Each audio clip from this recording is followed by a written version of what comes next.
Shabbat Shalom, everybody, and you are welcome to this Shabbat of this morning.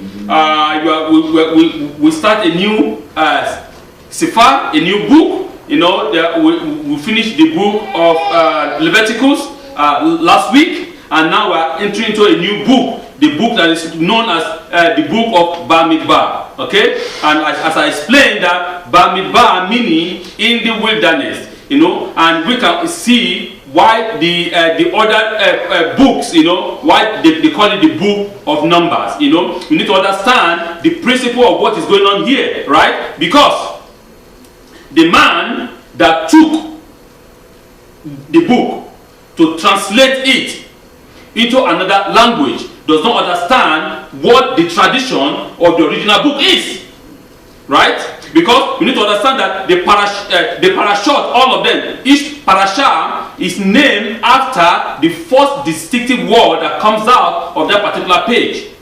That is how our sages name them. But those other religions that want to translate the Torah, they call it the book of Numbers, because they say, okay, you know, here they are counting. They are trying to do what? They are trying to summarize everything that is happening in the book of Bamidbar, because it's all about numbers. So they say, okay, let us summarize it and give it the name Numbers. But actually, that is not. The name is Bamidbar, meaning in the wilderness.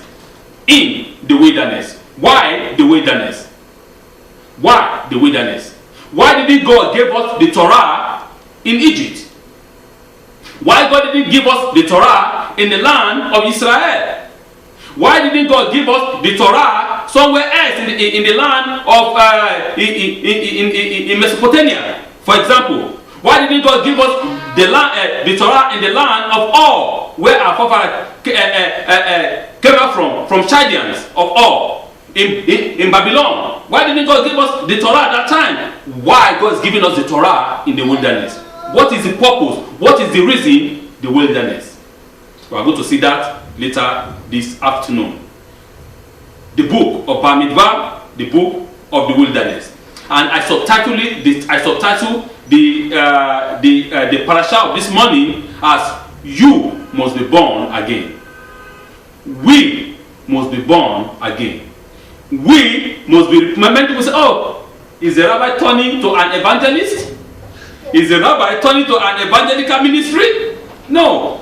But what Yeshua said about you must be born again, we are going to see it in this today's parasha. We need to understand that to be born again is not Yeshua that first said it. No, it has been from the beginning that a man must be born again. For you to see God, you must be born again.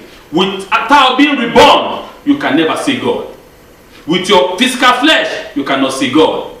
Who want to see God have to see Him in spirit and in truth. You have to be reborn again for you to see God. We generally read Parashat Bamidbar in advance of the holiday of Shavuot, which I explained before as Shavuot meaning, literal meaning of Shavuot meaning weeks, the festival of the weeks. To begin with, Kabbalah HaTorah was a desert experience. Kabbalah HaTorah is a desert experience. The Torah that we read, the Torah of life, the Torah of justice, the Torah of holiness, the Torah of glory is a desert experience. Without you being in the desert, you can never experience the Torah in your life. It will never happen. We need to understand the reason why God has given us this Torah. Where did He give it to us? Why did God, the Almighty God, reason of all people or of all things that, you know what, let me go and give them the Torah in the desert? That's the purpose, that's the reason why. So therefore, for you, for me, for us to experience the Torah, we must have a desert experience individually and collectively. We did not receive it in Egypt, and we did not receive it in Eretz Canaan. That is in the land of Canaan. God descended upon the mountain in Sinai desert, and He made the desert to bloom like the garden of Eden. That is God, the God Almighty.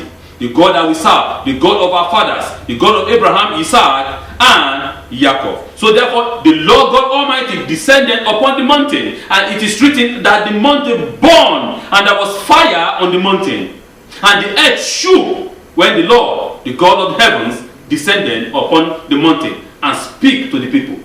It is not some kind of, oh, you go and speak and then you come and tell us. No, they all heard the voice of the living God on that day, when God gave them the Torah from on top of the mountain.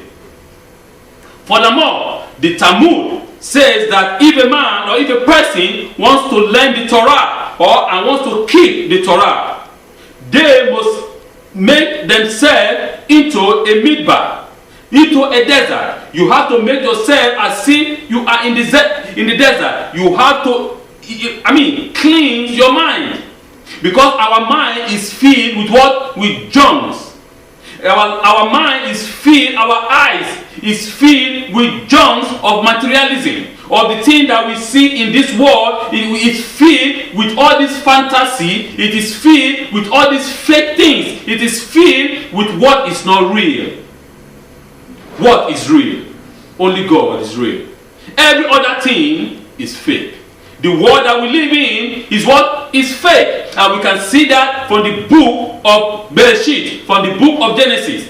And the Torah speaks and said, and man was in the garden of Eden, and man was very happy. Man was clothed in the righteousness of the Holy One, blessed be He. He was naked and he didn't even know, because he was clothed with the righteousness of God. When man begins to feel as if he's not like God, he wanted to be like God, wanted to become all powerful after the fall, after the sin, he found himself to be naked. Why? Because the glory of God departed from him, and he found himself, naked. Self-righteousness cannot cover you. Only God can cover you. I have also pointed out, desert experience, a symbol of humility. What is the symbol of the desert? What is the symbol? What does desert symbolize? Desert symbolize humility, to be gentle, to be calm, because you know that all your wants, you depend upon who? Upon God. It is not by my power, neither by my strength. It's not because I am smart. Everything that you are in need of is God that provides. That is the purpose of the desert.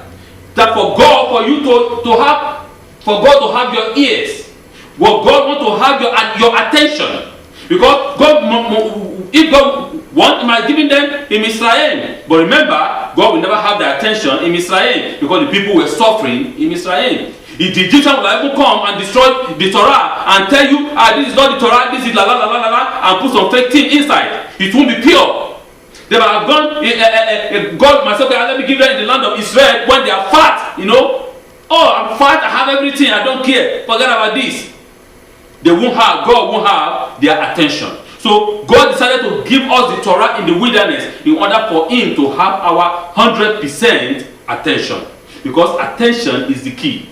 You have to listen. You have to understand that you have to know what you are doing. It is not that, I don't understand, it is too late. No. You understood. You understand everything that God speaks about. You know what He's talking about. Because it is not a story that they tell your children. No, you were there, I was there, we are all there when the Lord, the God of heavens, speak. And we heard His voice. So that is why, for total attention, God decided to give them the Torah in the wilderness. It is ownerless. Nobody owns the desert. It is trampled by everyone who goes there and produce little of physical significance. Likewise, a person who sincerely wants to learn the Torah has to detach himself from the trapping of this world. Otherwise, their heart will be divided between the eternal word of the Torah and the temporal word of materialism. Something many a Torah Hebrew or a Torah Jew struggle with, especially today. That is what we struggle with every day, materialism. Everybody want material. Don't get me wrong. I am not saying that to be successful in life is wrong. No. What I'm saying that everything must be at what balance. You have to balance your life. Everything is about balance. If you talk about money, money, money, as they say here, time is money, money, money, money. I forget about the Torah, I forget about everything. Some people, they will forget about their children. They say, as far as I work for money, I can buy them things. No! Money cannot buy everything in life. What about morale? Can you buy morale with money? You can't buy morale with money. You have to teach your children the morale. You have to teach your children the Torah. You can't buy the Torah with money. When you are busy looking for money to give everything to your children. But your children, they need you. They need you in the house to teach them. Because children learn by what? By example. Not just by blah, blah, blah, blah. No. The example of the father. The example of the mama. That is what the children grow up with. That is their experience. That is what they see. And when they grow up with that, they say, oh, when I was young, when I was a baby, when I was a teenager, this is what my mom and my dad used to do. This is what my mom and my dad used to say. But if mama and papa are not around, what about example are you going to give to them? Say, oh, you know what? Don't worry. I'll give them nanny. I pay the nanny, and the nanny is not their parent. Nanny cannot inculcate characters. Nanny cannot inculcate, values into your children. It is you as parent who can inculcate or input, who can input values into your children, not the nanny. So that is the point. So here, God is giving us a very divine understanding that we have to teach our children the Torah. We have to impart the Torah in our children. I have always pointed out in the past that the same letter that spelled Midbar, which means wilderness, is also the same word that spelled Medaber, which means to speak. Medaber Adonai Elohim Moshe. God speaks to Moses. The same word, if we rearrange them, it's the same word that speaks, Medaber, which is someone who speaks. Considering the uncle says that receiving a soul gave us the power of speech, and the Talmud says that the entire purpose of life is to speak in the language of the Torah. Sanhedrin 99b. This is hardly incidental. The Zohar even says that it is a person's speech that reveals who they truly are. It is your speech that reveal who you are. They say a man speaks the way he is, because out of the mind, out of the belly comes your thought. If a man is a foolish man, you can easily know the way he speaks. If a man is a smart man, you can easily know from the way of his speech. From the way he speaks, you can understand that this is an intelligentsia. This is a man who is intelligent. This is a man that is educated, not a fool. So this is what the Torah is talking about. Torah is telling us, it's saying that, and we as a person, we use our speak, the ability for us to speak, we use it for granted. We use it for negative things. We speak blah blah, we speak lashon hara with our mouth. We do bad things with our mouth, and this ability is for you to use it in a positive means. To use it to praise the name of the living God, to use it to exhort your fellow, your brother, your sister, your parent, to give encouragement for those who are down, not to speak gale, not to speak foolishness, not to speak stupidity, not to speak cursing word, right? In this week, Parashat Bamidbar, and Adonai spoke to Moses in the Midbar, in the wilderness of Sinai, saying, chapter 1, verse 1. The Rambam writes that this Sefer, this book, primarily deal with mitzvot that we were commanded to perform in the Midbar, that is in the wilderness, and the miracles that accompany us through our travels. The Midrash states that Torah was given through three mediums: through water, through fire, and through the wilderness. The Midrash says, it states that the Torah was given in three mediums. One, through the water. Second, through the fire. And third, through the wilderness. It says in the book of John, chapter 3, verse 3 to 14. I'm going to read. The book of Yohanan in the Messianic writing, the book of Yohanan, chapter 3, verse 3 to 14. Let's see what Yeshua said in that place.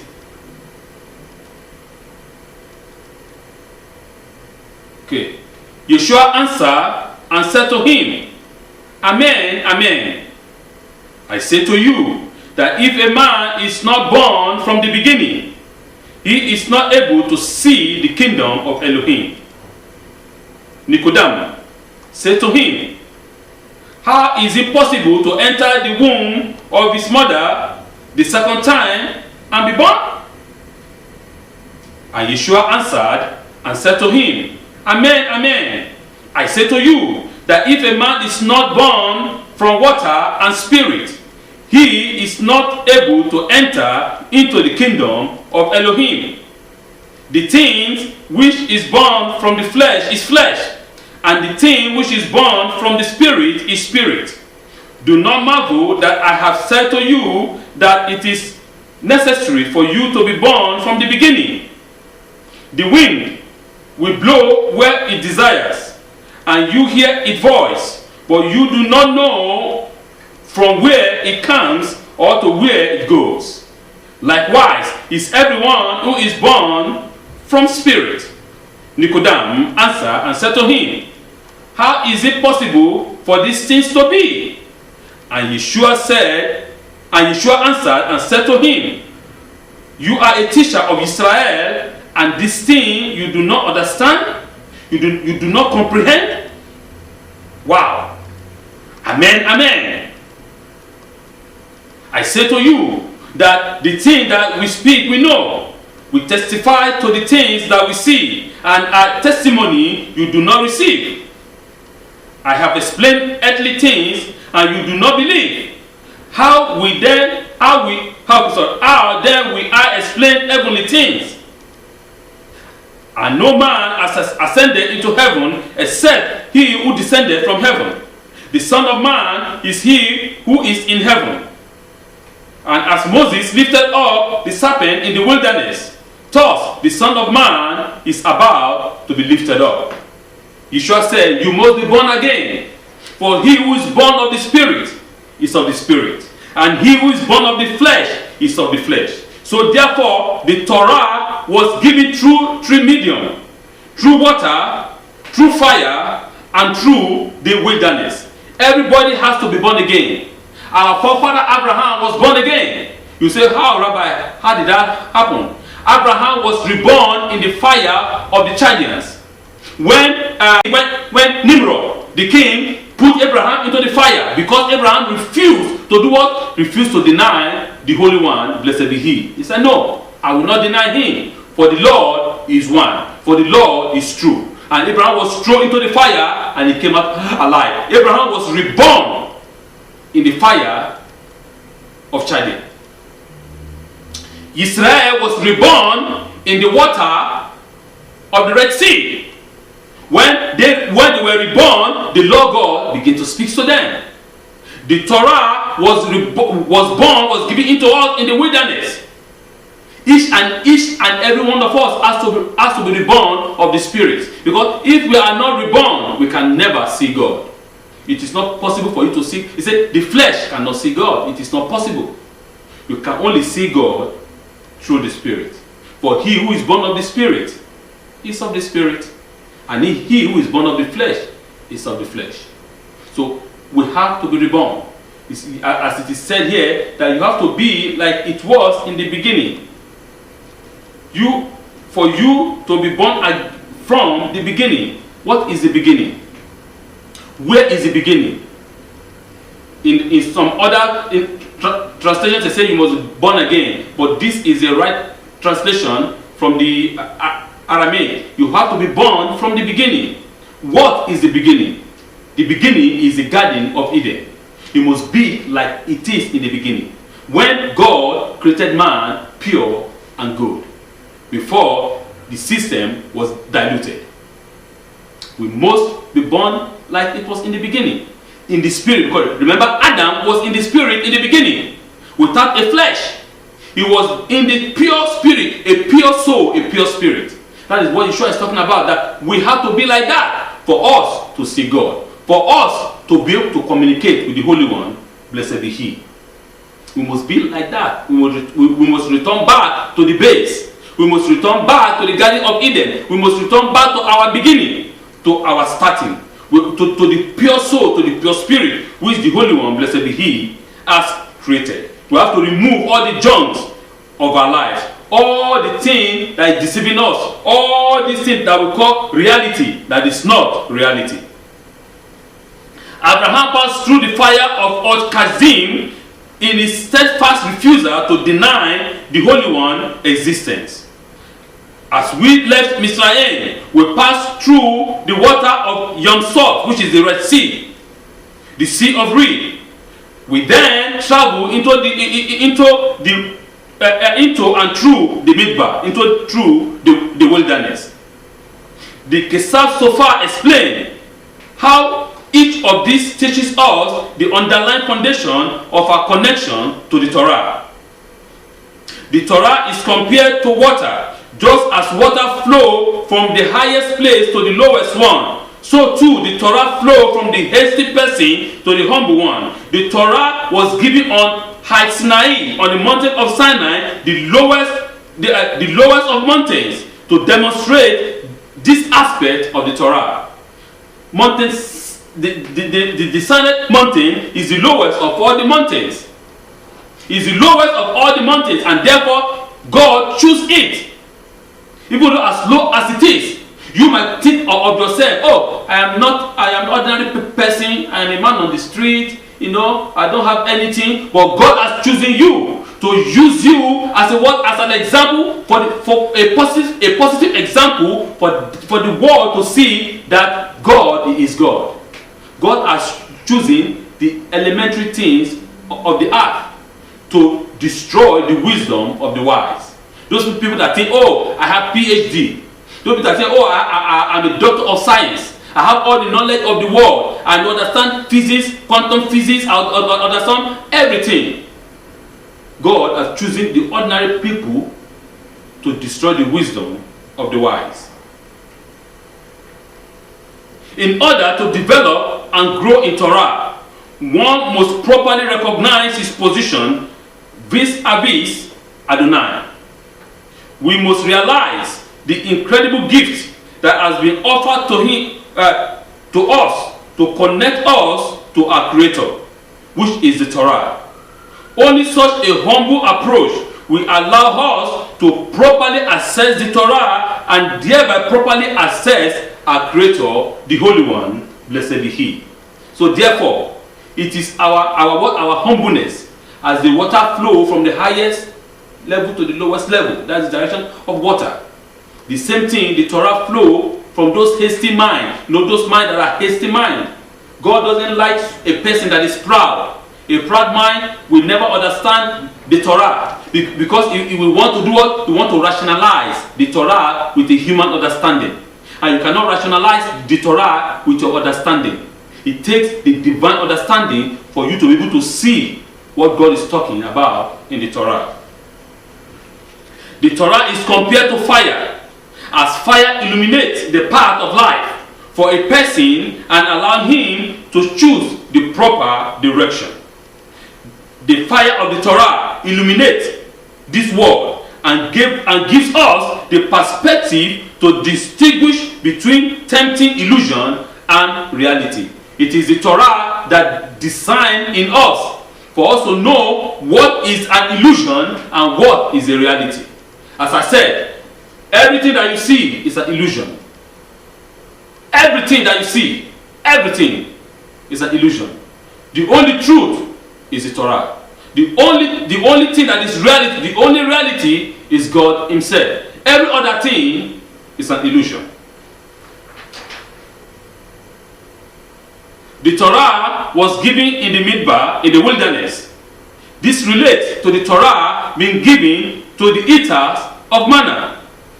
Such people had the perspective of the proper priority of life and that which is unimportant. They had perfect faith that Adonai will provide for their needs as the need will arise. Luxuries were seen as impediment to proper growth. Yes, I'm not saying, as I said before, in our life of now, it's all about luxury. I want to have the biggest car in the world, Land Cruiser,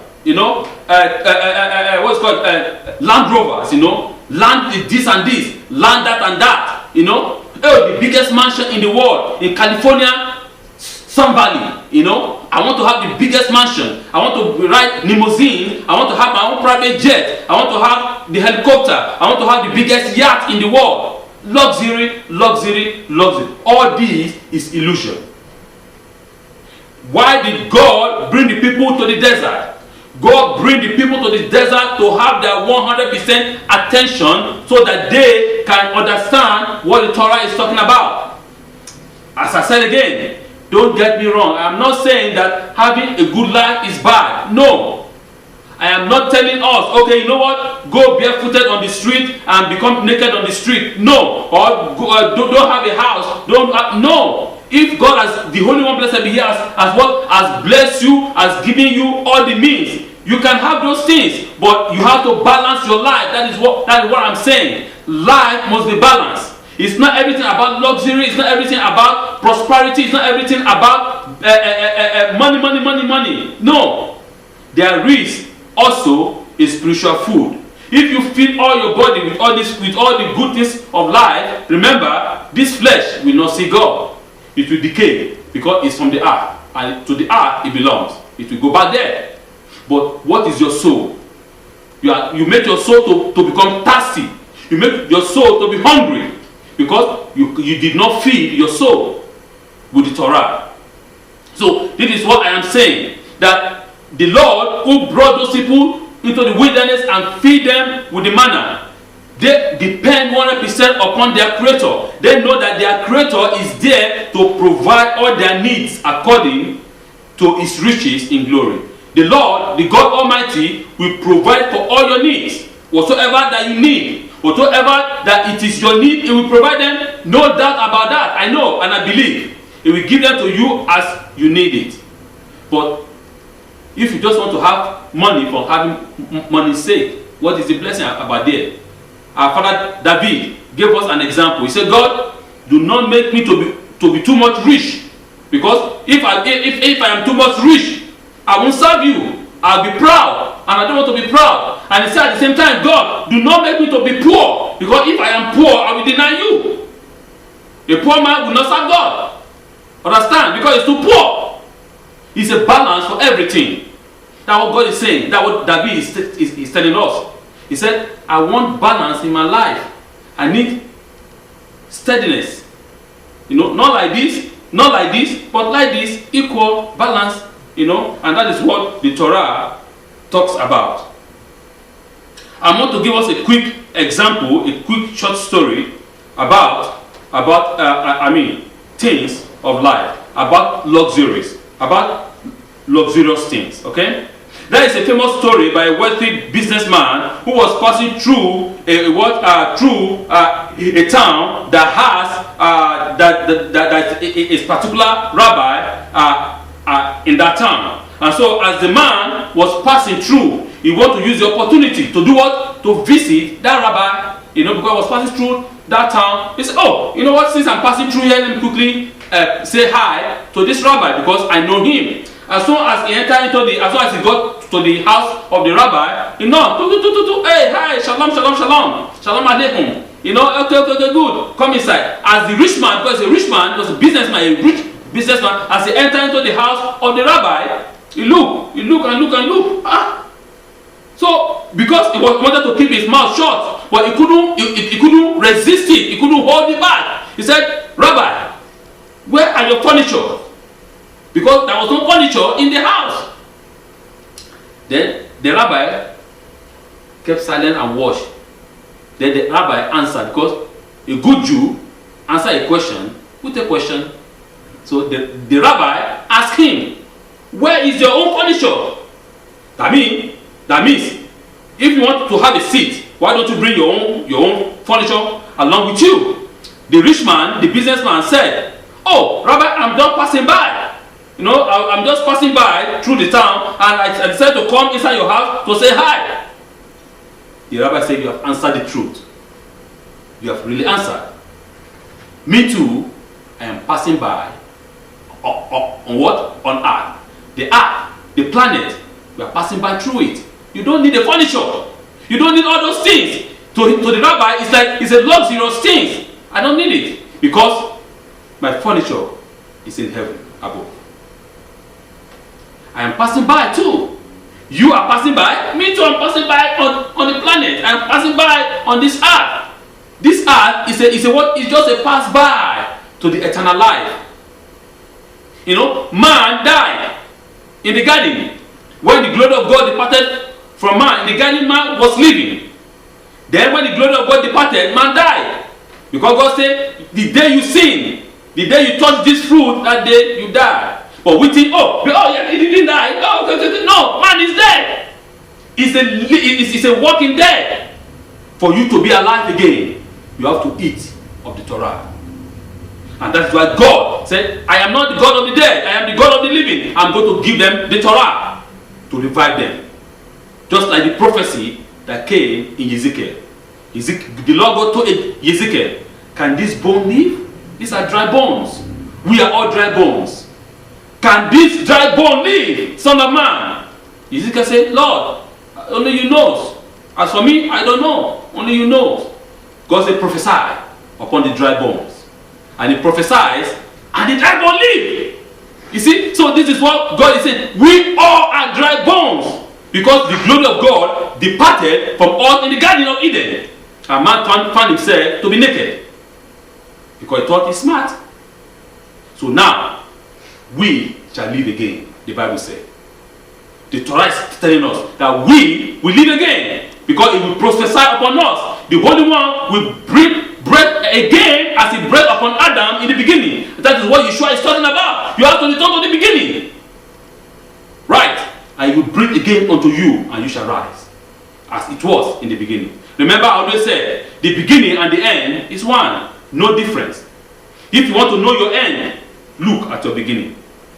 It's very simple. The Kabbalah explained that to us. If you want to know your end, look at your beginning. It's very important. The beginning and the end is one. There's no difference about it.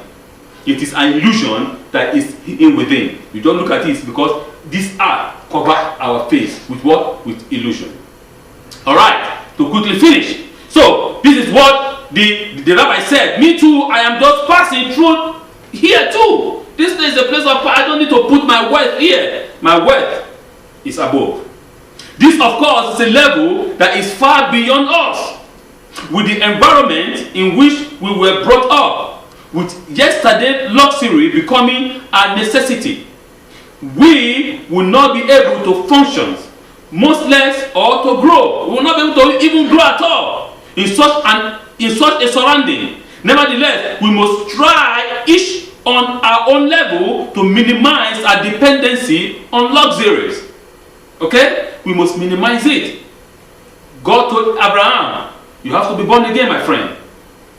You have to be born again. Abraham said, oh. He said, God, I cannot speak with you here. This land is filled with blood. This land is filled with idolatry. Not here. I have to take you away to another side, to the other side. On the other side is calm. You know, on the other side is calm. There, I will speak to you and you will know that I am God. And God took Abraham from his land, from his people, from his family, from his friends, from his father's house. The Torah said, and he brought him to another land. Where is hunger? The Bible said, and there was famine in the land. That was the other one that was not famine. The other one was filled with luxurious things, everything. So here you will not grow. Here you cannot have life. Here is full of sin, of death. These people I say are dead people. And I, God, who is holy, cannot associate myself with the dead. for you to be living, you have to come to the other side. Abraham depended upon God all the day of his life. God said, do not move anywhere, don't worry. I will bless you. I will prosper you. Then you will know that I am God. Or you think that this land is dry? This land is not dry. You think this is a desert? It's not. I will make the desert to blossom for you. Because you believe in me, because you trust me, I will make that desert, the rain will fall. The desert will blossom. You will eat, and you will eat, and you will know that I am God. So these miracles that God is showing us is for us to believe in Him, for us to trust, to put all our hope, all our soul, all our mind in Him, that He alone can do all things. The Torah, for this reason, was given in the midbar, in the wilderness, to the eaters of mannas, to those that ate the mannas, to focus on the purpose of our lives and not get sidetracked by the many distractions of life. There's a lot of distraction in life. There's a lot of things, our wanton eyes, we see everything. Our eyes is never satisfied with seeing. Our ears is never satisfied from hearing. Our nose is never satisfied from breathing. Neither do our lips or our tongue satisfied from speaking gay. Many people even pay money to go to cinema to hear nonsense word. They pay with their own money to hear curse word that the cinema has they speak about. When God has given you the mouth to praise your brother, your sister, to lift your brother or your sister up, but you pay money from out of your pocket to go and hear nonsense word. I'm not saying that you don't go to the cinema. If it's a good movie, you can do that, but not a negative one, not hearing curses. Because when you hear that, you say, I don't care about that. No. It enters into your mind. One day, you speak it out too. You don't even know. It's right in your subconsciousness. That is what the Torah is saying. If you want to live, you have to return to the base. We have to return to the beginning. For us to live, he said, you must be born again. We have to be born again. We have to return to the base. We have to return to the beginning. So that God can breathe life upon us. And we will rise up and we shall live. Parasha Bamidbar. Shabbat Shalom.